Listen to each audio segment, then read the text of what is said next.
Well, thank you and good morning. It's good to be here at Ligonier and down in sunny and hot Orlando. And so just so glad to be able to share a bit about social media. When we think about social media, we want to think discerningly, we want to think biblically, and we want to think missiologically. How are we using this as a tool so that the name and fame of Jesus would be more widely known? How are we using it discerningly so that recognizing that though things can be good, they can also be used for evil, and they are. And how do we use it discerningly? And so I'm not going to give a sermon today. I'm going to give a talk with laying out. I'm doing some of the foundational things, and then other speakers will follow up with that and kind of unpack from where we might go from there. I actually jumped into blogging as a late entrant. In July 23rd, 2007, I started blogging while speaking at a conference at Bethlehem Baptist Church a church planning conference in Minneapolis. And began to blog at that point. Others have been blogging for much longer than this. I was a late entrant because, to be honest, I kind of made it part of my shtick to make fun of bloggers. And I mean, they're so easy to make fun of. You know, they're living with their mom in their mom's basement and, sleeping on Star Wars sheets and waking up and blogging. And so it was very easy to have, make fun of bloggers. And then I still don't think of myself as a blogger. Sometimes I'll speak about bloggers and people say, well, you're talking about yourself? And I say, well, no, I'm thinking about somebody else.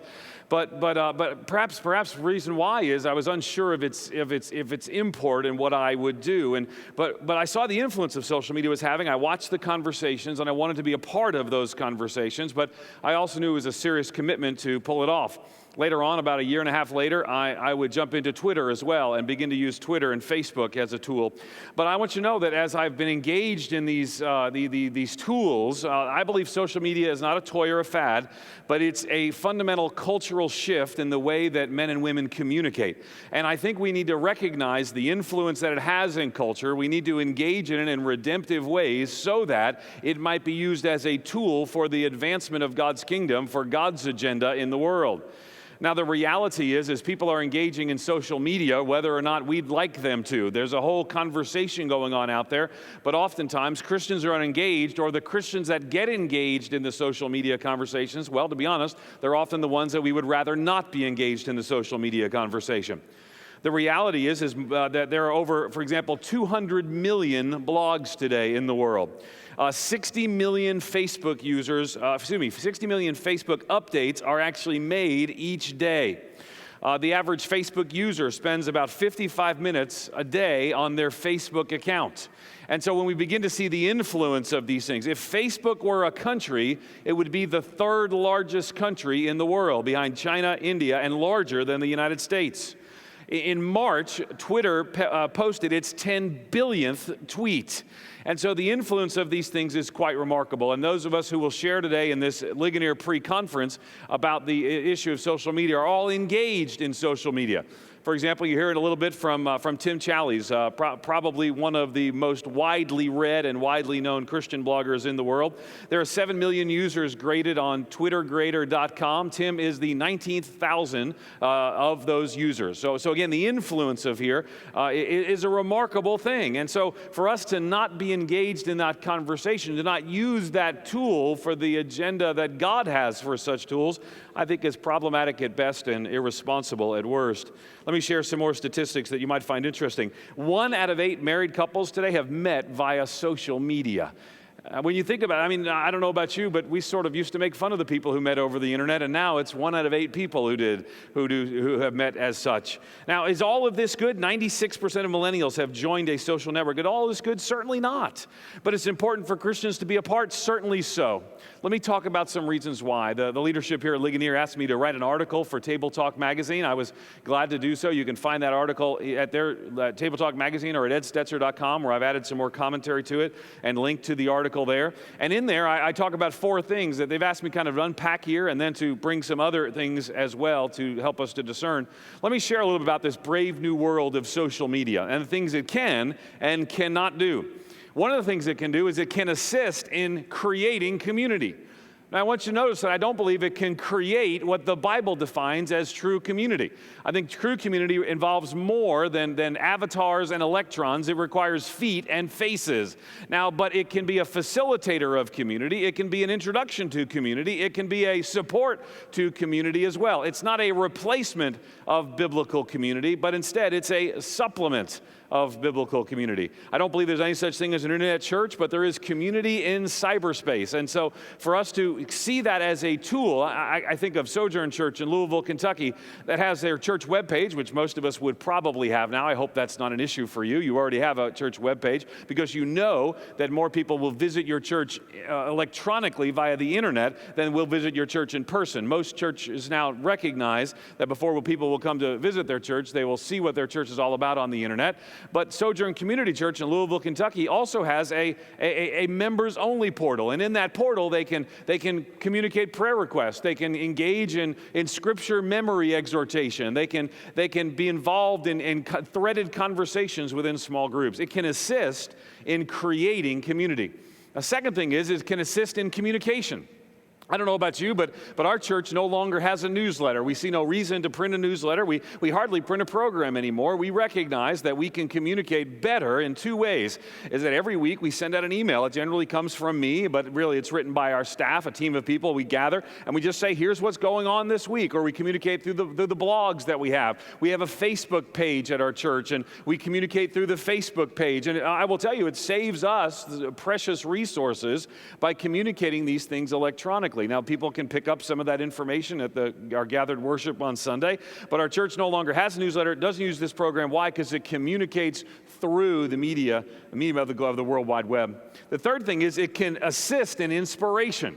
I want you to be encouraging the people in your church, the people in your sphere of influence. You can encourage them through tools like Twitter. I remember when John Piper first got on Twitter. John Piper has turned Twitter into what I call a proverbs machine. And John Piper would get on and he would tweet a proverb, and then 6 million people would retweet that. By the way, if you don't know what the words tweet and retweet mean, I should briefly explain those. Part of the problem with social media is all of them have rather weird names. Right? You Google things, you go Yahoo, you tweet, and so sometimes it's just strange to hear these things coming off of our lips, but a tweet is a short character, 140 character communication. It's a form of microblogging. If you blogging is longer explanations of thought and ideas, whereas tweets tend to be short, 140 characters or less. And John Piper talked about how he stepped into this Twitter world because he wanted to be an exhorter to others, and he has done so. Now, I would tell you that I think the internet right now has its share of Puritan quotes through Twitter. It has reached its quota of those things. But what I would say is that it's an opportunity for you to exhort people in the midst of challenge. Let me give you an example.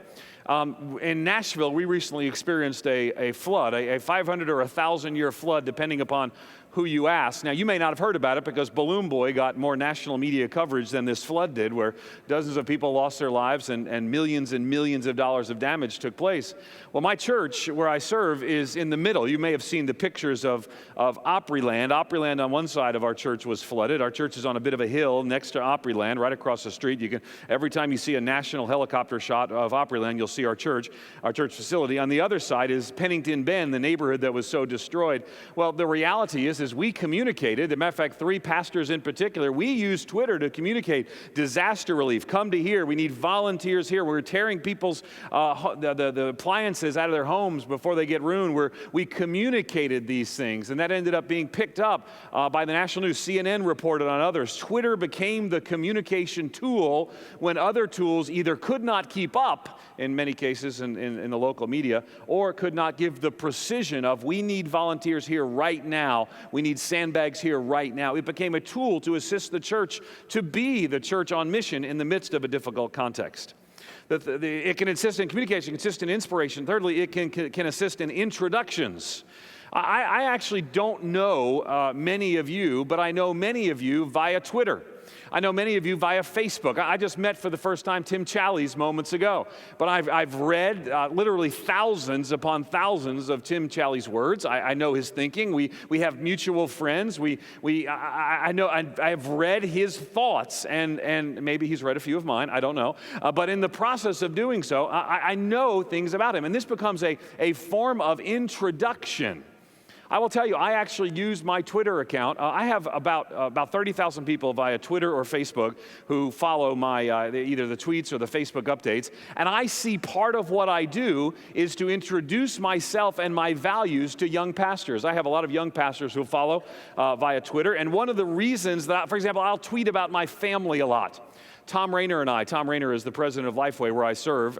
Tom Rainer and I, we both talk about our family a lot, and we actually make fun of each other sometimes because whenever we see each other, we say, oh, Tom loves his boys, and Tom will say, oh, Ed loves his girls. But there's a reason that I am tweeting about the times that I spend with my family, because I know that many people, many pastors and church leaders know me as a speaker and a leader. They know me as somebody who comes in, they see that I'm on the road a lot, and I need to let them know that via Twitter that I just don't say, well, look at this article I wrote or look at this piece that I communicated. Instead, I want to let them know right now I'm taking my daughters and spending the morning with them. And so, for example, if we follow each other on Twitter, and just out of interest, how many of us do follow each other on Twitter? Raise your hand for just a second.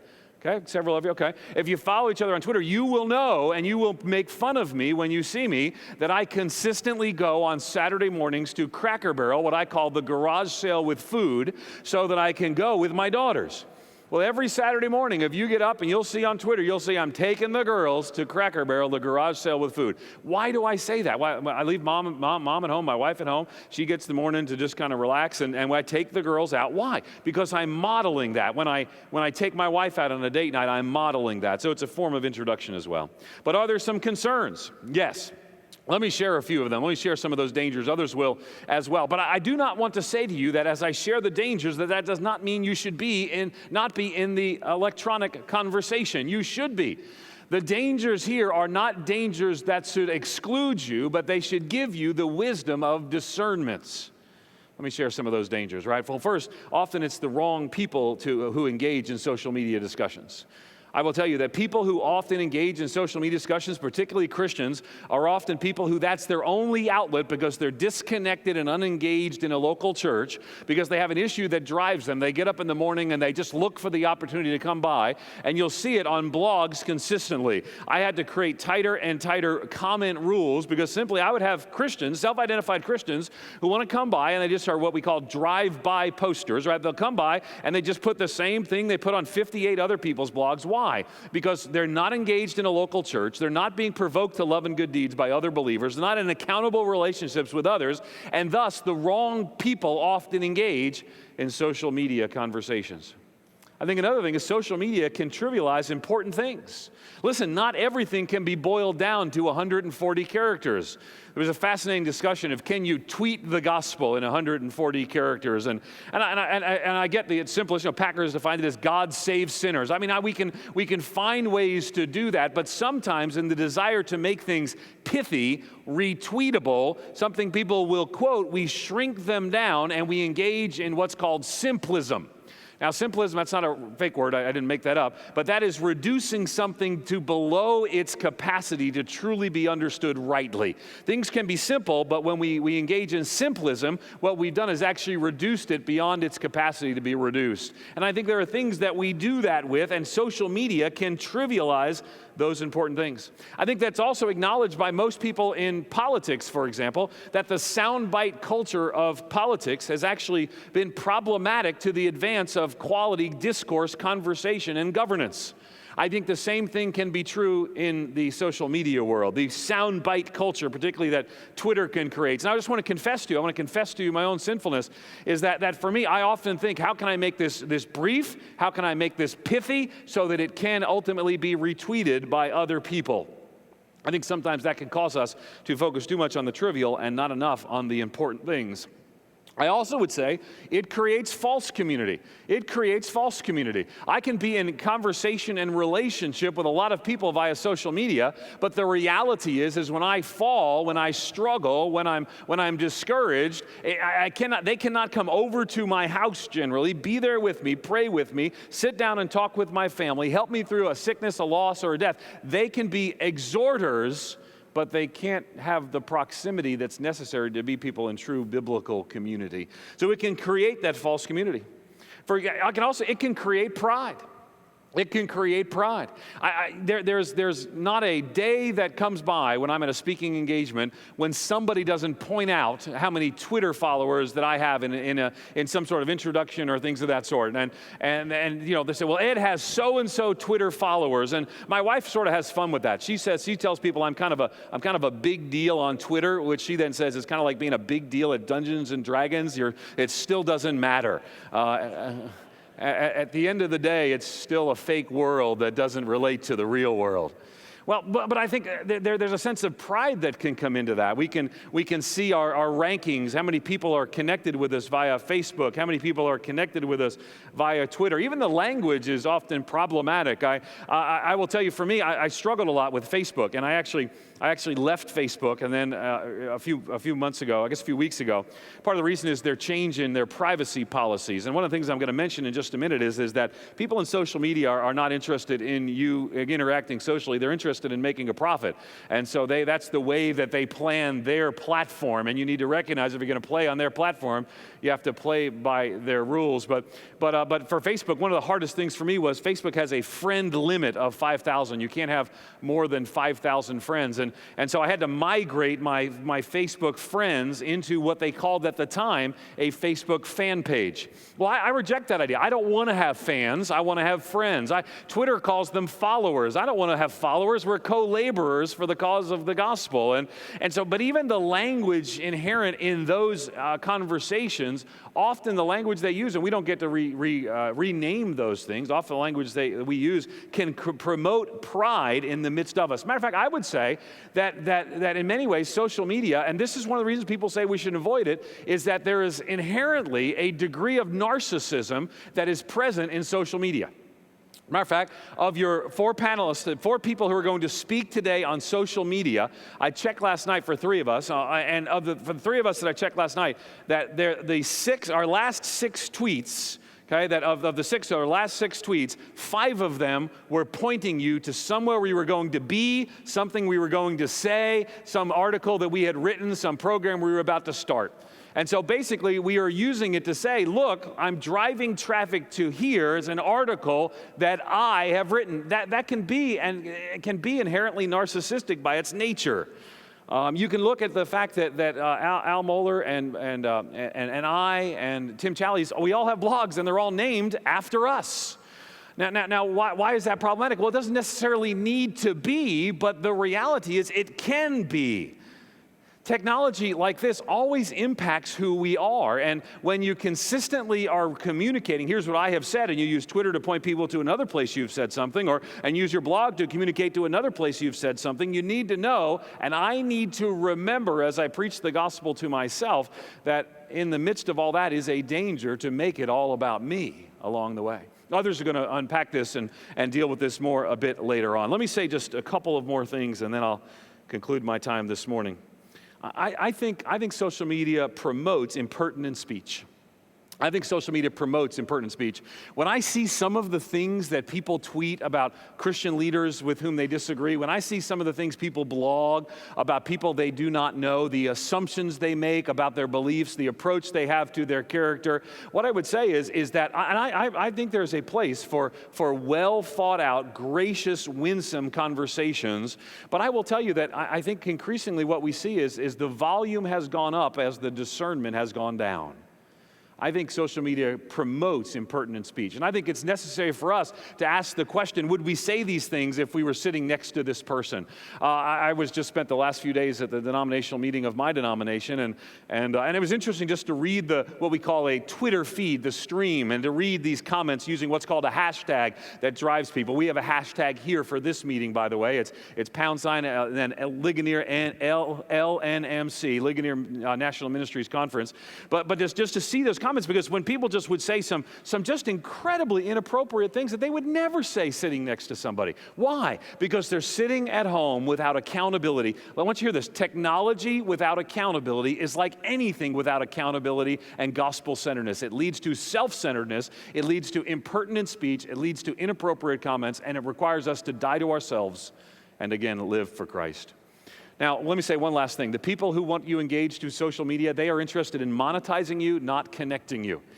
Do not be fooled by that. I actually had to leave. I have two Facebook pages. One is I call it a public page. I refuse to call it a fan page. One's a public page, and the other one was a private page. But Facebook changed the rules about 3 or 4 weeks ago, and what they did is they basically said that I couldn't have a private page, that if I was, for example, friends with Tim Challies, and Tim Challies and I are on Facebook together, that everyone who's Tim's friend sees mine, and then they can ask me to be their friend, and all of a sudden, rather than Facebook being a tool that I could use to know my neighbors, Facebook became a tool where I connected with people that I don't necessarily know. Why? Because Facebook doesn't want private people. Why? Because that does not give them the opportunity to monetize those relationships. I'm not offended, but that has eliminated the opportunity I had to have a private Facebook page, but I still am there on a public Facebook page. Why? Because, again, it gives us the opportunity. Let me close with this. I believe that social media is one of the greatest cultural shifts that we've experienced in communication in a very long time.